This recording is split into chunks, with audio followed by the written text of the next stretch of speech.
고린도전서 3장 16절로 23절, 오늘 너희는 그리스도의 것이요 라는 제목으로 말씀을 좀 드리도록 하겠습니다. 이제 복음이 우리에게 점점 선명하게 다가오고 있습니다. 이 복음은 부족하지 않습니다. 복음을 받았다는 얘기는, 예수가 그리스도라고 믿어졌다는 얘기는 하나님이 우리 안에 들어오셨다는 얘기입니다. 저는 교회를 오래 다녔습니다. 그래서 교회에서 하는 말들을 익히 오랫동안 잘 들었습니다. 많은 걸 들었습니다. 하지만 그것이 제 것이 아니었어요. 많은 걸 아는 것 같은데 제 것이 아니었습니다. 예컨대 구원이라고 얘기할 때 어릴 때부터 참 많이 들었습니다. 하지만 그 구원이 저에게 비밀이 되었던 적은 없었던 것 같습니다. 예배를 참여를 많이 했습니다. 하지만 한 번도 그 예배가 비밀이 되었던 적은 없었던 것 같습니다. 많은 걸 듣고 경험하고 그 안에 있는 것 같은데 실상 아는 게 하나도 없었습니다. 이런 경우들이 너무 많았어요. 오늘 성경은 뭐라고 얘기하고 있냐면, 너희가 하나님의 성전이다 지금 이렇게 얘기하고 있습니다. 그리고 만물이 다 너희의 것이고 너희가 그리스도의 것이다 라고 얘기하고 있습니다. 이건 사실은 굉장히 깊은 내용입니다. 오늘 이 깊은 내용이 여러분에게 좀 깊이 있게 전달되기를 그리스도 예수 이름으로 축원합니다. 복음을 받았다. 하나님이 우리에게 오신 겁니다. 하나님이 내 안에 들어오실 수 있냐? 그 들어오신 분이 정말로 천지를 창조하신, 지금도 우주를 움직이신 그분이 맞냐? 전 우주의 창조자가 내 안에 들어오셨다는 게 사실인가? 정말로 이것이 진실로 사실이라면, 100분의 1, 1000분의 1이라도 사실이라면 어마어마한 일일 것인데, 오랫동안 말이었지 진실이 아니었습니다. 하지만 이것이 진실로 믿어지는 순간 인생은 다 바뀌게 되었습니다. 오늘 고린도전서 3장도 그 내용입니다. 오랫동안 복음을 알고 있다고 하는 사람들인데 여전히 자기 생각에 사로잡혀 있어요. 고린도전서 3장 1절에 보면, 형제들아 내가 신령한 자들을 대함과 같이 너희에게 말할 수 없어서 육신에 속한 자 곧 그리스도 안에서 어린아이들을 대함과 같이 하노라. 아직도 어린아이라. 복음 안에서 내가 너희를 저주로 먹이고 밥으로 아니하였노니 이는 너희가 감당하지 못하였음이거니와 지금도 못하리라. 너희는 아직도 육신에 속한 자로다. 너희 가운데 시기와 분쟁이 있으니 어찌 육신에 속하여 사람을 따라 행함이 아니리요 라고 얘기하고 있습니다. 아직도 복음을 받았음에도 불구하고 이 복음이 어떤 것인지 모르니 교회 안에서 시기와 분쟁하고 있습니다. 분명히 복음 알았다고 하는데 육신적인 갈등을 하고 있습니다. 그래서 뭐라고 얘기합니까? 너희가 아직도 육신에 속한 자다. 아직도 어린아이다 라고 얘기하고 있습니다. 근데 이런 걸 전제해놓고 다시 한번 얘기합니다. 복음 받았다는 말이 무슨 말인 줄 아느냐? 너희가 하나님의 성전이 됐다는 얘기다. 하나님의 성령이 너희 안에 임했다는 얘기다. 그러면 어떤 존재가 된 줄 아냐? 사실은 자기 자신을 잘 몰라요. 복음을 받았다는 의미도 잘 모르고 자기가 어떤 존재가 되었는지도 잘 모르고 있습니다. 복음의 의미를 잘 알고 자기가 어떤 존재인지 정확하게 아는 인생은 바뀌게 되어 있습니다. 로마서 1장 1절로 6절입니다. 이 복음은 하나님이 선지자들을 통하여 그의 아들에 관하여 성경에 미리 약속하신 것이다. 이 복음이 어떤 것이냐? 그의 아들에 관한 것이 복음이다. 그의 아들에 관한 것을 이미 하나님이 선지자들을 통해서 성경에 미리 약속을 했다. 그래서 복음의 실체는 뭐냐? 아들에 관한 겁니다. 이 아들에 관한 것을 성경에 미리 선지자들을 통해서 성경에 미리 약속을 했대요. 우리 주 예수 그리스도에 관한 것이, 그의 아들에 관한 것이 복음이라는 얘기예요. 왜 이 땅에 그리스도께서 그의 아들이 오셔서 죽으셨다가 부활하셨냐? 다윗의 혈통으로 왜 이 땅에 오셔서 죽으시고 부활하셨냐? 왜 그걸 위해서 선지자들이 약속하셨고 이 땅에 오셔서 죽으시고 부활하셨냐? 인간의 문제 때문에 그렇습니다. 여러분, 메시아는 인류에 대한 답이기도 하지만, 우리에 대한 답이기도 하지만, 내 사건과 연결되지 않으면 나의 메시아일 수 없습니다. 메시아는 나의 사건과 연결되어야 돼요. 저와 여러분과 연결이 될 때 참으로 기록된 메시아가 아니라 우리의 메시아, 나의 메시아, 살아있는 메시아 그리스도가 되는 겁니다. 여러분의 인생, 우리의 인생 문제를 위해서 주께서 오셨습니다. 여러분, 복음 들을 때 절대로 우리의 얘기로 듣지 마시고 내 얘기로 들으셔야 됩니다. 인생 문제, 돈 문제 아닙니다. 질병 문제 아닙니다. 인간관계 문제 아니라니까. 인생의 문제가 그렇지 않습니다. 인간은 영적인 존재입니다. 분명히 존재가 영적인 존재, 영혼이 존재하는 영적인 존재입니다.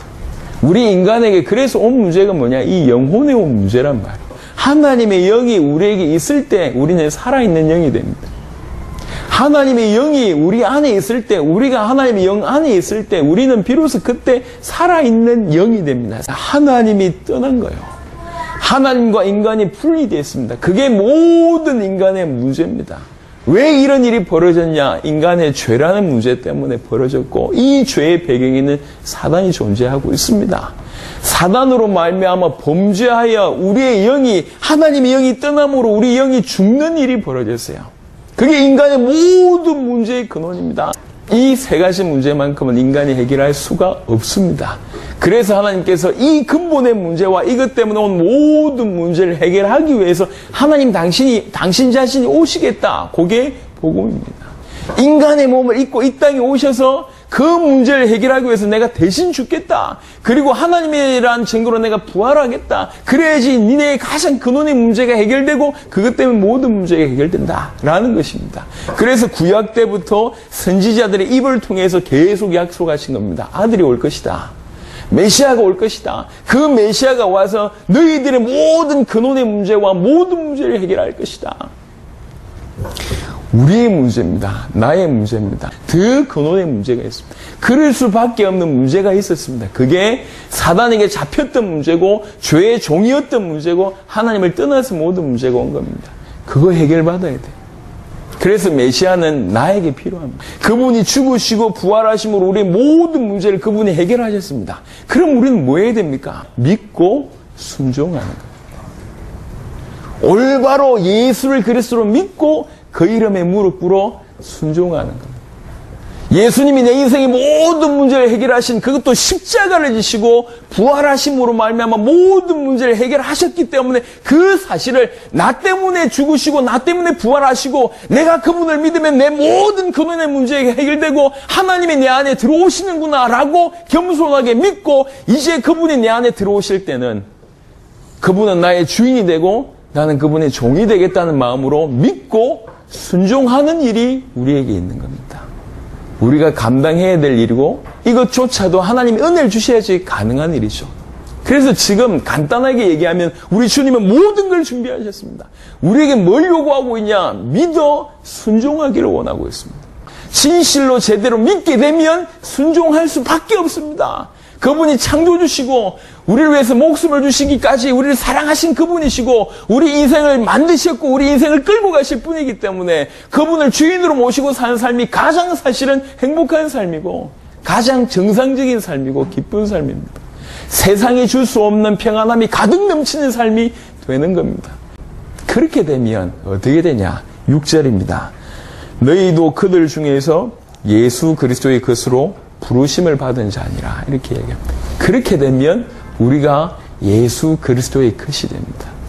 그분의 소유가 된단 말이에요. 예수 그리스도와 동행하는 자가 됩니다.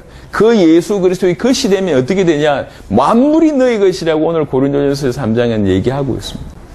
예수를 그리스도로 믿는다는 것은 이런 각도가 있습니다. 예수님이 십자가 부활로 사단의 문제, 죄의 문제, 하나님과 단절된 문제, 그것 때문에 온 모든 문제를 해결하신 분으로 믿는 겁니다. 또 동시에 성경은 메시아에 대한 약속을 하고 있습니다. 메시아가 탄생하실 것이다. 여인의 후손으로. 그리고 그분이 우리를 위해서 고난당하실 것이다. 죽으실 것이다. 그리고 그분이 부활하실 것이다. 그리고 성천하시고 성령으로 임하실 것이다. 그리고 다시 오실 것이다. 이게 성경 전체의 주제입니다. 그래서 예수를 그리스도로 믿는다는 말은 말 속에는 뭐가 포함되어 있냐면 그분의 탄생을 믿는다는 얘기고 그분의 십자가와 부활을 믿는다는 얘기고 성천과 성령을 믿는다는 얘기고 또 다시 오심을 믿는다는 얘기요. 그게 예수를 그리스도로 믿는다는 얘기예요. 그래서 예수를 그리스도로 믿으면 다시 오실 주님을 위해서 기다리면서 살 수밖에 없습니다. 다시 오실 주님을 준비하는 최고의 방법이 뭐냐? 이 복음이 땅끝까지 전거되게 하는 일이 주님 다시 오시는 것을 준비한 유일한 길입니다. 성경에 여러 가지 비유가 있습니다. 열처녀 비유가 있잖아요. 신랑이 언제 올 줄 모르기 때문에 그거를 준비하는 거거든요. 근데 기름 준비를 해야 됩니다. 등잔에 기름이 계속 있어야 되는데 5명은 있었고 5명은 없었다고 얘기하고 있습니다. 실제로 주님 오시는 것을 준비하는 거예요. 오시는 것을 맞이하는 겁니다. 언제 주님이 오시냐? 이 천국 복음이 땅끝까지 증거된 이후에 끝이 옵니다. 이 천국 복음을 땅끝까지 증거하는 일이 주님 오심을 준비하는 겁니다.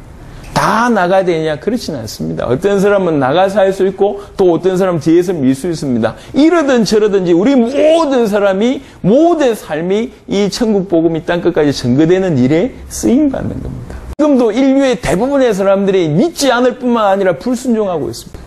이런 시대에 하나님이 저와 여러분들을 부르셨단 말이에요. 올바로 복음을 여러분에게 계시하셨어요. 그리고 올바로 믿어 순종하는 그런 축복을 허락하셨습니다. 은혜죠. 그래서 예수가 그리스도라는 이 복음을 정확하게 우리에게 주셨습니다. 다 준비하셨습니다. 모든 길을 열으셨습니다. 저와 여러분들 일평생 예수를 그리스도로 믿고 순종하는 삶을 살면 어찌 되느냐? 예수 그리스도의 것으로 부르심을 받은 자가 되는 겁니다. 고린도전서 3장 16절에 너희는 너희가 하나님의 성전인 것과 하나님의 성령이 너희 안에 계시는 것을 알지 못하느냐? 사실은 너희는 하나님의 성전이다. 자기가 누군지 모르는 사람이 하나님의 성전이라는 사실을 모르고 있으니 자존감도 낮을 수밖에 없겠고 자기 하고 싶은 대로 예전에 끌려왔던 대로 하는 것을 얘기하는 겁니다. 복음을 받았는데 이 복음의 가치를 잘 모르니까 복음을 받았지만 난 아직 이거밖에 못해. 복음을 받았지만 난 여전히 이 상태야. 복음을 받았지만 내가 할 수 있는 일이 이거밖에 없고 복음을 받았지만 여전히 내 수준 이래 라고 여전히 자기 모습을 그대로 유지하고 있으면서 절대로 포기하지 않고 있습니다. 복음은 복음이고 나는 나야 이러면서 자기의 모자란 모습을 굳게 붙잡고 있습니다. 내가 지금 복음 속에 있고 당대 세계복음한 교회 속에 있지만 내가 할 수 있는 일이 뭐가 있겠어? 나이가 이렇게 있고 돈이 없고 능력이 없는데 나를 통해서 과연 하나님 하실 수 있겠어? 라고 자기 스스로 철저하게 불순종으로 똘똘 불신앙으로 똘똘 뭉쳐 있습니다. 그런 모습이 너무 많아요. 많은 성도들에게 특별히 교회를 오래 다녔던 사람들에게 그런 모습이 제가 볼 때는 많이 보이는 것 같아요. 교회를 오래 다니면서 복음이 소화 안 된 상태로 교회를 오래 다니면서 사실은 보이지 않게 자기 자신에 대해서 끊임없는 실망을 하거든요. 성경에서는 복음을 얘기하고 또 율법을 얘기하고 해야 된다 말아야 된다는 얘기를 강단에서 계속 하는데 자기의 삶을 볼 때 항상 수준 미달이거든. 항상 부족하고 죄를 짓지 말아야 된다고 얘기하는데 자기가 늘 죄 짓고 하나님 뜻대로 살아야 된다고 얘기하는데 늘 뜻대로 살지 못하고 이렇게 해야 된다고 얘기했는데 늘 그대로 하지 못하니까 이게 본인이 느끼잖아요. 계속 자기 자신을 누릅니다. 그래서 난 결국 이런 놈이구나. 난 이거밖에 못하는 놈이구나.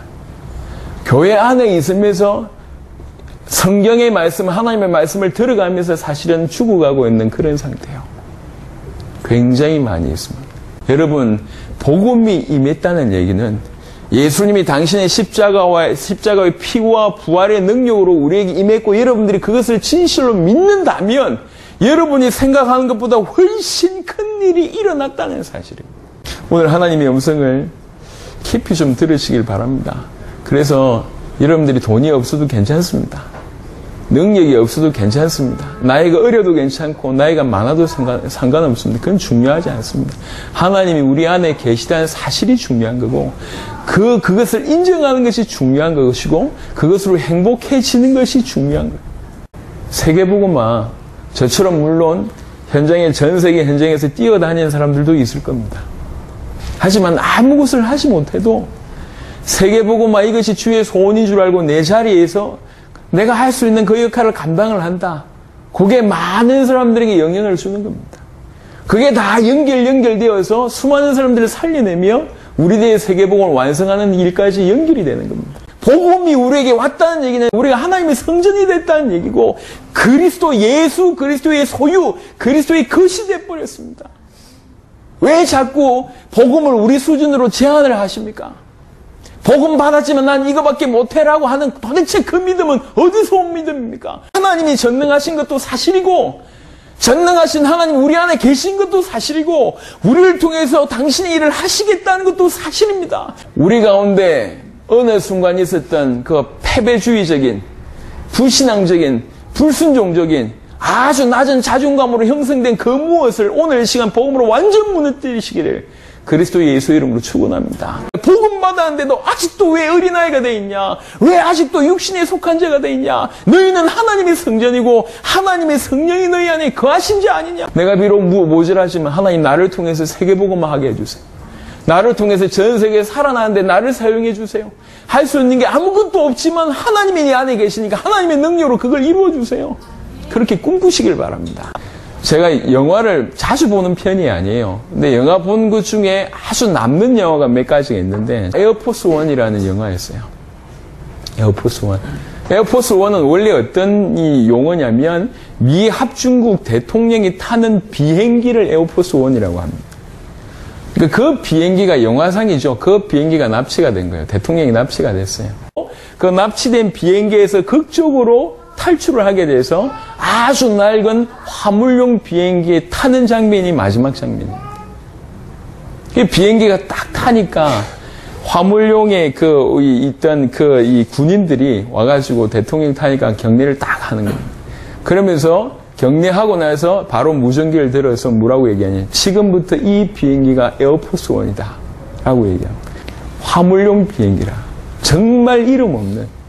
근데 거기에 미 합중국 대통령이 딱 타니까 그 순간부터 에어포스 1이 됐어요. 그렇지, 내가 누구냐.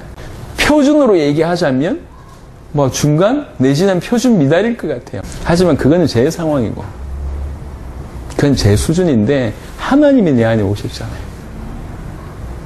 이 하나님이 내 안에 오셔서 하나님이 나를 통해서 당신의 일을 하신다고 믿어졌어요. 아무것도 없는데 그분과 함께 꿈꾸기 시작했고 그분이 뭘 원하신지 그분이 지시하는 곳으로 보기 시작을 했어요. 하나님, 이렇게 모자란 나라도 전 세계에 살리는데 쓰신다면 나를 좀 써주세요. 그 기도를 20년 이상 해왔던 것 같습니다. 지금 저는 감사하게 가장 최전선의 그 응답을 받고 있습니다. 여러분, 우리 인생이 뭘 올바로 붙잡느냐에 따라서 완전히 다른 인생이 되는 겁니다. 여러분 자신을 더럽힐 이유가 아무것도 없고 낮출 이유가 아무것도 없고 나는 이거밖에 못한다라고 사는 생각을 아무것도 할 필요가 없습니다. 그래서 육신적인 부분에 사로잡힐 이유가 없단 말이에요. 여러분들은 하나님의 성전이고 하나님의 성령이 임하는 그런 자입니다. 돈 몇 푼 너무 중요한 것 같은데 그닥 중요하지 않습니다. 남들보다 힘 있는 거 대단히 중요한 것 같은데 그렇지 않습니다. 성경은 우리로 하여금 빨리 눈 뜨기를 원합니다. 너희가 누구냐? 너희가 누구냐? 너희가 하나님의 자녀 아니냐? 너희가 하나님의 성전 아니냐? 만물이 다 너희 것이다. 만물. 장래 것이나 지금 것이나 모든 것이 너희 것이다. 그리고 너희는 그리스도의 것이다. 그리고 그리스도는 하나님의 것이니라. 이렇게 얘기하고 있습니다. 우리가 그리스도의 것입니다. 잘 생각해보면 얼마나 가슴 벅찬 얘기입니까? 만물이 우리 것입니다. 그래서 정말로 복음을 제대로 받으면 바뀌는 것 중에 하나가 뭐냐면 이 눈이 바뀌는 거예요. 영적인 눈.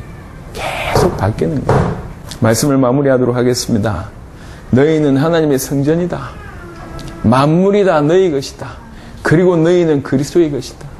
오늘 이 말씀을 붙잡기를 바라고 이 말씀은 여러분의 말씀입니다. 예수 그리스도의 것으로 부르심을 받은 자. 우리는 만물이 우리의 것이고 우리는 그리스도의 것입니다.